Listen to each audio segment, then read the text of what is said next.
Good evening, ladies and gentlemen, and I'll emphasize the ladies part because this is the first time since 1993, under any circumstances, there at the castle that we've had 5 women. Never before. The only time we've had 4 is that when husband and wife came, and that, in all cases, ended in a divorce. We have a 60% fallout ratio between significant others and business partners, 60%, and we stopped counting at 60. It's probably a lot higher. But anyway, welcome to my humble abode. And I have a theory why we have 5 women this trip.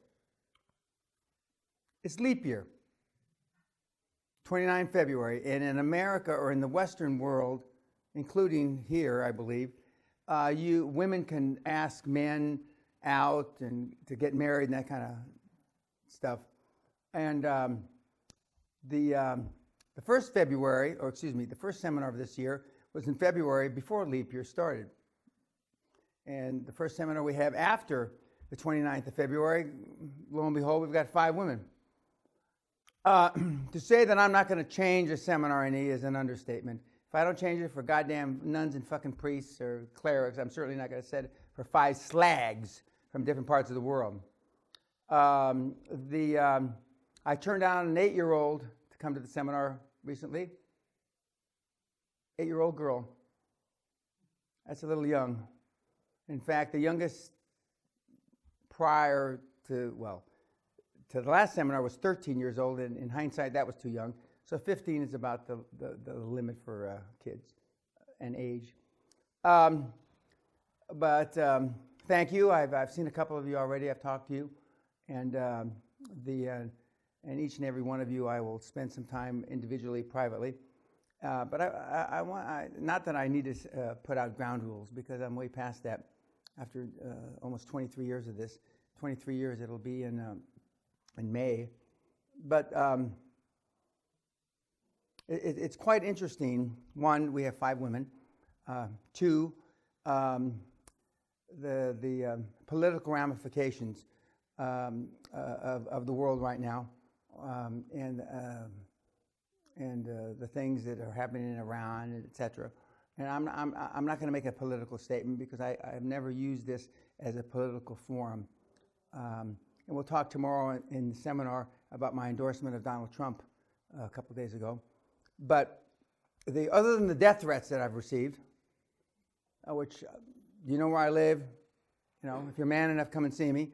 And as I told the kids,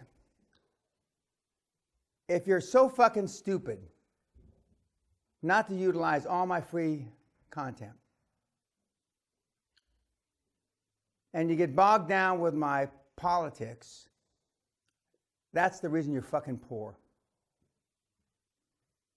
And especially I hammered my Hispanic brothers and sisters.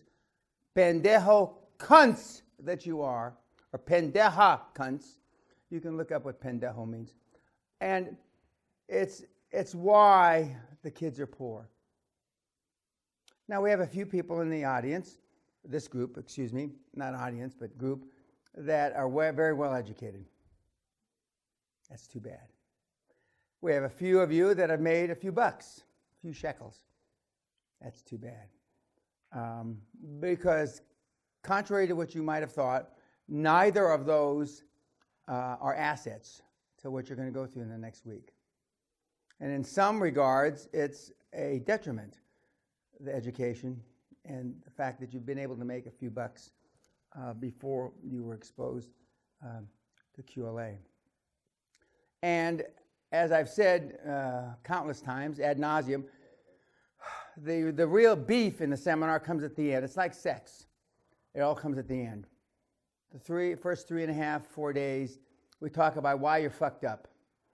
And in a sentence, your parents fucked you up. You're sick because of your fucking parents, and I hope your parents are watching this. And for those of you that are Dutch, those of you that are French, those of you that are some kind of bastardized something else, Chinese, your parents fucked you up. And whether you're Canadian, and unfortunately we got a few Canadians in the group, or wherever the fuck you are, your parents fucked you up.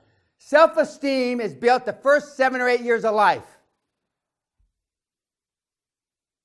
And who were you exposed to? I don't mean like they pulled their panties. I don't mean that kind of exposure. Who were you exposed to the first 7 or 8 years of life? Mom? Maybe dad if he wasn't out fucking his mistress? Maybe an older brother? Maybe a grandmother or grandfather? Right? Yeah. Well, they fucked you up. Now, when we talk about why I wasn't fucked up and I had self-esteem from a very young age, and you compare it to how you were raised, and some of the ethnic groups are more fucked up than others, it will become crystal clear to you the things that my parents did, some by serendipity, some by luck, some by divine intervention maybe. And when you compare how I was raised to how you were fucking raised, we have guns in the gun room. You want to eat a revolver. And your parents didn't go out of their way on purpose to fuck you up. Although a couple in this room, they did. And you know who I'm talking about. Okay. A couple of you have had extremely abusive parents. Some of you have been raped, sodomized, set on fire. And those are the good ones. And you want to know why you're fucked up. Or more importantly, why you haven't been able to fulfill what potential you might have had. Once you leave here in a week, you'll never be able to say again, honestly, I didn't know how to do it. Whether you choose to do it is a whole different thing. Whether you choose to follow the 7 steps meticulously is your choice. Now, we all know people that are from 12-step programs. Alcoholics Anonymous, Drug Anonymous, whatever the Anonymous is, right? We all know somebody in a deal. Well, my name's Dan Peña, I'm an alcoholic. And then 5 months later, I slip and I drink. Oh, my name's Dan Peña and I slipped. And they all go up and they give you a big hug. It's all right, Well, this is a not unforgiving program. We don't allow slips. Slip and you're out. I should have been a goddamn umpire in baseball. Because for the first time in your miserable fucking lives, you're going to be accountable. Really accountable. And that's why I continue to give the QLA mentor program for fucking free. So I can throw you cunts out on your miserable ass.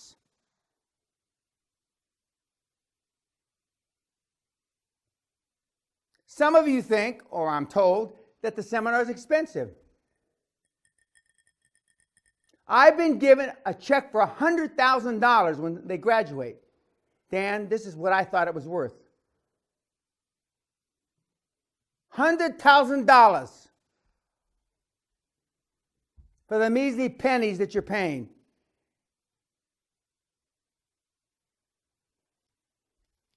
My USP, one, I took $800 and turned it into about $500 million. So, non-internet. But the part of my USP is I give everything away free now. Why do I give all my product away free? Because all you mealy-mouthed cunts complain, it's so expensive, Dan. I can't afford it. And my product, when it was for sale, was expensive. There's no question about that. Because I was from the value-added school, meaning if it added value to your miserable fucking life, you paid through the nose for it. Now I give it to you. So now what's your new fucking excuse? You've got one now. There's so much shit, Dan, I don't know where to start. You've got thousands of pages of shit, and now your dad locked one of your superstars and put it all in order. I don't know what to do. That's your new excuse. Now, what that tells me is you're not serious. The weekly reports, you'll have to list every time you take a shit. you will see why you are where you are. And for you cunts on YouTube, the only way they see that, it's like a NASA, National Security Agency, is you got to come here. And why did I stop giving these seminars around the world? Except for my mentee, Brian Rose, who I gave at the Ritz a couple years ago, whenever I gave it for him, to help him.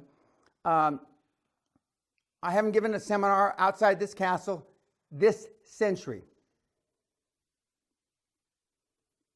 Because without the accountability of the weekly reports and without the accountability of the monthly conference calls, my effectiveness dropped dramatically. And guys, I'm not here, a couple of you are God lovers.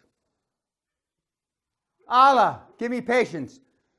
I don't give a fuck about that. And all this Mother Teresa bullshit that you accredit me with is horse shit. I'm not doing it for you. I'm doing it for me. I am selfish. Because when they put me in the ground, I want to be known as the greatest motherfucker that ever was a high-performance coach that ever walked the planet. And for that, I've got to put up with your bullshit.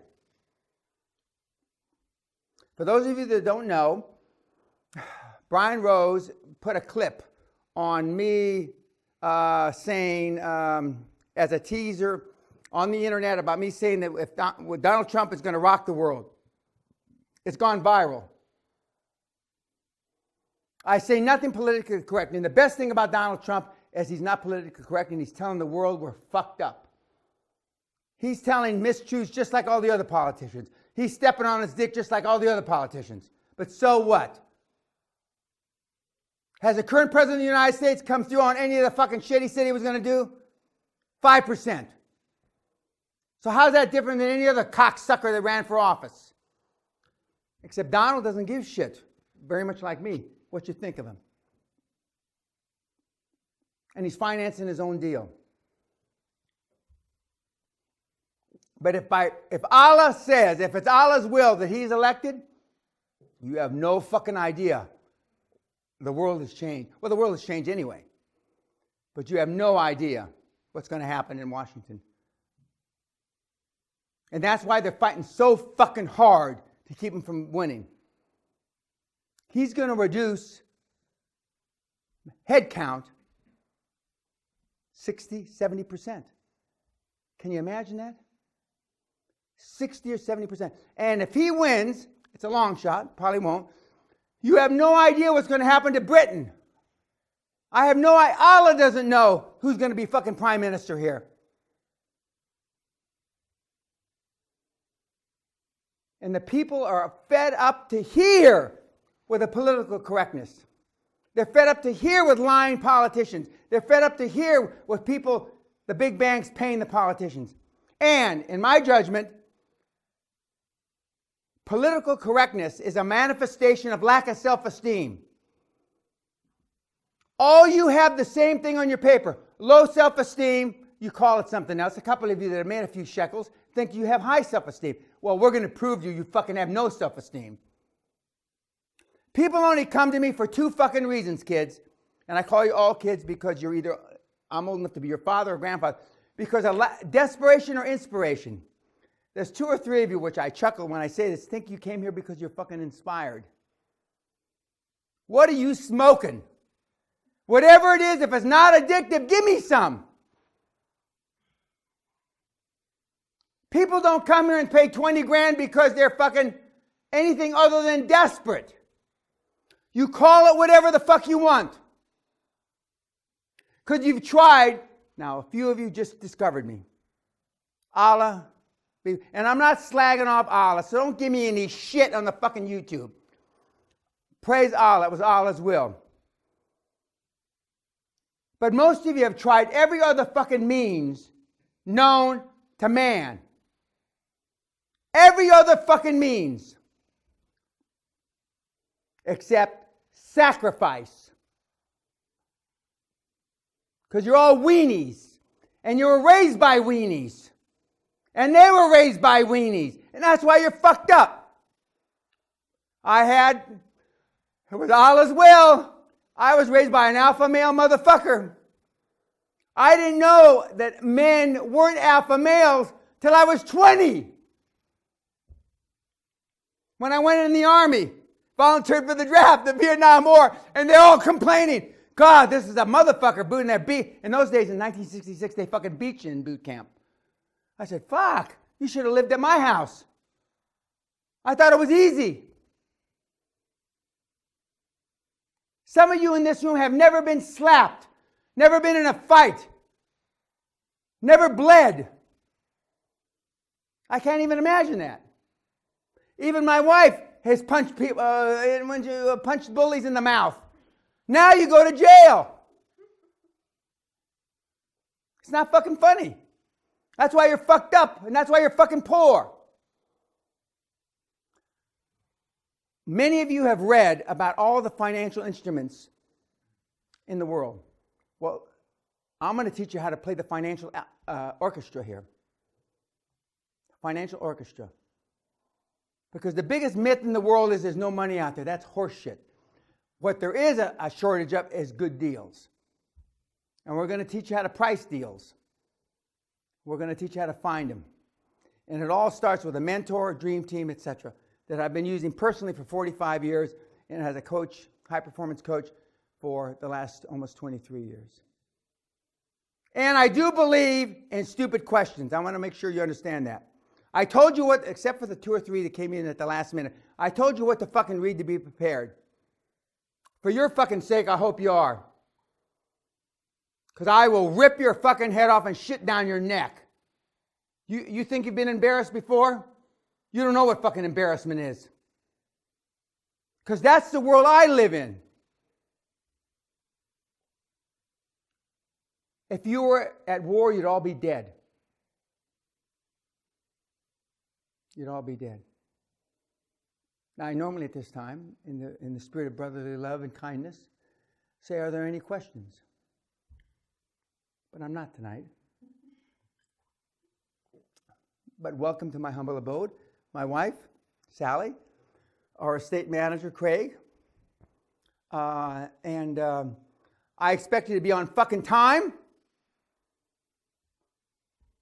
Not late for any meals. And prepared when I give you homework. You're going to have homework tonight. This isn't a slappy, happy motherfucker. We're going to walk across the fucking coal deal. Coals, plural, excuse me. All of you will be successful when you leave here. More successful than you are now. Some of you will be mega successful. It's up to you. Thanks, kids.